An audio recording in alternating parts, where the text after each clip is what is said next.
Welcome to our video on analyzing structural elements using Python. In this video, we'll explore a program that we personally created to analyze different structural elements. I am Radzminah S. Louella Mae R. I'm Diane, Obien. I'm Noreign or Estoya. Presenting Codestructuon Chronicles, an expedition into computing structural forces.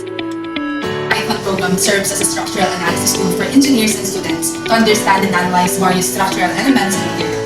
It provides a user-friendly interface for inputting parameters and obtaining results for different structural calculations. The program aims to educate users on the principles of structural engineering and material science while offering practical insights into the behavior of different elements under various loads and support conditions. Let's take a closer look at how it works.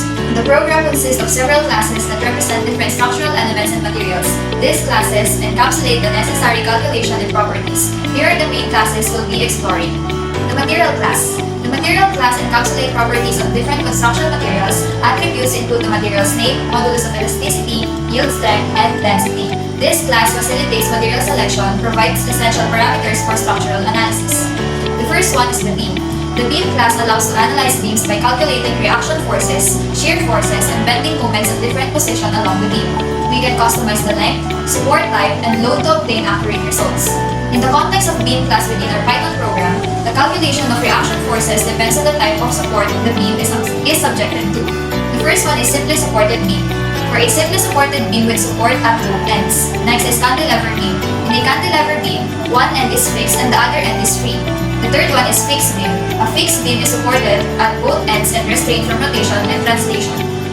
In the beam class of our program, the calculate reaction forces function computes the reaction forces at the supports based on the beam support type and applied load. This reaction returns the magnitude of the reaction forces, allowing engineers to assess the support condition and ensure structural stability. Next is the column. The column class helps us analyze columns by calculating actual forces and critical buckling loads. Actual forces. These are forces exerted along the length of structural members such as columns and beams. Next is the critical buckling load. Load that causes column to buckle under compression. The wall, floor, plinth, slab, roof, and stair. These classes represent different structural elements and provide calculation for areas, weights, and volumes based on user input and material choices. Let's discuss the details of the codes and functions used in structural analysis program. For the first one, we have a display choices function. This function displays the analysis options to the user in a menu format. It brings up the available options for analyzing different structural elements. Print, choose an option for analyzing a beam, column, floor, wall, plinth, slab, roof, stair. Learn about materials, compare materials, and width. For the beam, column, floor, wall, plinth, slab, roof, and stair, the init method initializes the object with the provided properties. For the beam class, the calculate reaction forces method calculates the reaction forces at the supports based on the support type and load.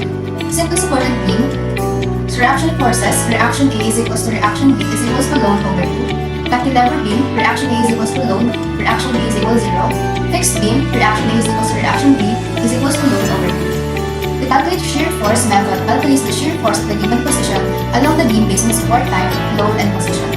Simply supported beam, reaction A minus load times position over length. Cantilever beam, shear is equals to reaction A minus load. Fixed beam, reaction A minus load times position over length. The calculate bending moment method calculates the bending moment at the given position along the beam based on support type, load, and position. Simply supported beam, position minus load times position raised to 2 over 2 times length. Cantilever beam, position minus reaction A times position minus load times position. Fixed beam, reaction A times position minus load times position raised to 2 over the quantity of 2 times length. For the column class, the calculate actual force method calculates the actual force in the column based on the load. F is equals to P, replace the applied load. The calculate buckling load method calculates the critical buckling load for the column based on its length. 3.14 raised to 2 times 200 times 10 raised to 9 times 250 times 10 raised to negative 6 times length squared.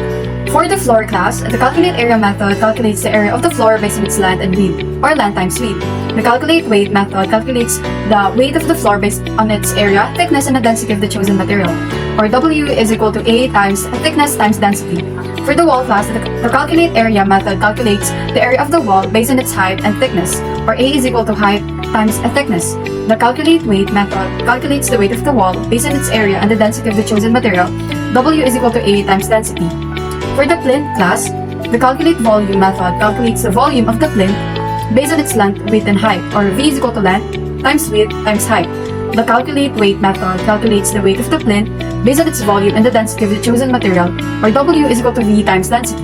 For the slab class, the calculate area method calculates the area of the slab based on its length and weight. Area is equal to length times width. The calculate weight method calculates the weight of the slab based on its area, thickness, and the density of the chosen material. Weight is equal to area times thickness times density. For the roof class, the calculate area method calculates the area of the roof based on its length and width. Area is equal to length times width. The calculate weight method calculates the weight of the roof based on its area, thickness, and the density of the chosen material. Weight is equal to area times thickness times density. For the stair class, the calculate volume method calculates the volume of the stair based on its length, width, and height.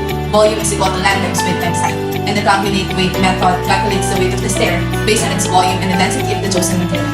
Weight is equal to volume times density. The material class allows us to learn about different materials used in construction. We can compare their properties such as modulus of elasticity, yield strength, and density. Understanding these material properties is essential for selecting the appropriate materials for a given application. For concrete, modulus of elasticity is equal to 30 times 10 raised to 9 GPa, yield strength is equal to 30 times 10 raised to 6 MPa, and density is equal to 2,400 kg over cubic meter. For steel, modulus of elasticity is equal to 200 times 10 raised to 9 GPa, yield strength is equal to 250 times 10 raised to 6 MPa, and density is equal to 7,150 kg over cubic meter. For aluminum, modulus of elasticity is equal to 70 times 10 raised to 9 GPa, yield strength is equal to 100 times 10 raised to 6 MPa, and density of 2,700 kg over cubic meter.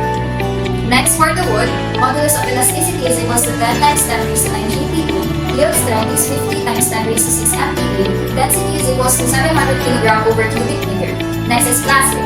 Modulus of elasticity is 2 times 10 raised to 9 GPa, yield strength is 30 times 10 raised to 6 MPa, density is 1,200 kg over cubic meter. The main function. This is the main function of the program that handles users' interactions and element analysis. It initializes a list of materials. It uses a while loop to keep the program running while the user chooses to play. Inside the loop, it calls a displays choices function to show the analysis option to the users. Based on the user's choice, it prompts for inputs, create instances for corresponding classes, performs calculations, and displays results. It asks the user if they want to continue analyzing other elements, and the loop continues or exits based on the response.